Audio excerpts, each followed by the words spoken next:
I think Joe's the main character. I love Joe. Yeah, so do I. But I didn't even understand. Like, I think there's something about a broken man that I know. I'm not saying it was not on purpose. I'm not saying that.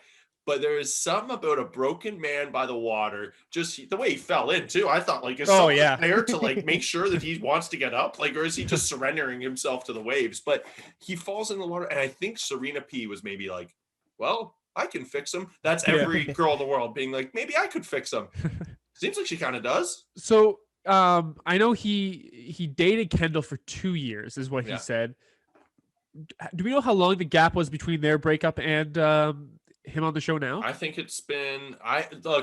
Someone can correct me. I'd love to be corrected. I'm guessing it's been about 6 months. Okay, yeah. I didn't think it was like a long period. Like I didn't think it was like a year. I think it's very much long enough. Yeah. Okay. Yeah. I didn't think it was like over. I don't over a think year, it was though. like. No. I think it has been a little bit though. I that was kind of the narrative I was seeing on social media. And just the way he was saying it is like, I think we're both at a point now where we'd be okay with both seeing each other, and like that's something you'd say probably within a year. That's also something that sometimes one ex would say, and the other would be like, "Hey, it's too fucking quick." You know what I mean? For sure. Yeah. So, but absolutely. He seems like a nice enough guy where I would believe that. Joe and Serena P, let's bring it up. We talked about how she went in wanting to aid a broken man, and it seemed like it worked. But holy smokes, I didn't realize that age gap was so big. 23 versus 35. She's definitely an old 35, and I thought the vibes were immaculate. Talk about awkward. That first kiss wasn't great, but I liked their. I don't know. I thought their rapport was really funny,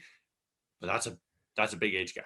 That is a big age gap. And it honestly, the report to me seemed like it was going pretty well. It was pretty funny back and forth. But there was a moment where I was kind of thinking when they started discussing that age gap that it could go either way. When he was trying to like kind of feel it out if she's okay with that age gap, and then when she kind of said like, yeah, like that's really nothing to me, like it's whatever. Then there was just like this kind of awkward phase where like no one was really doing anything, and like that was your cue, Jim Joe. Like that was your cue to get in there, which he kind of waited a bit, which is fine. I mean, it's the first. It does surprise me though. People on these shows, maybe the cameras throw you off. Maybe a lot of the guys don't really seem to be good at reading the moment for a kiss. No. I think they're also just guys. Sometimes you just figure it out, dude. Figure it out. I mean, there's 35. We should know. That's fair. I mean, but also that's a smaller age gap than Mari and Kenny, but it seems bigger. It is. It does seem bigger because I guess because and I also think the jump between 23 and 25 it's a pretty big jump. Is a bigger one than most like 2-year age gaps. You know what I mean? Sure. But fair enough, Gary. That's a fair point. Now, let's go day 2 real quick.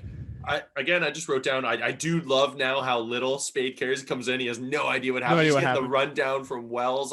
He probably didn't even think that was going to be included.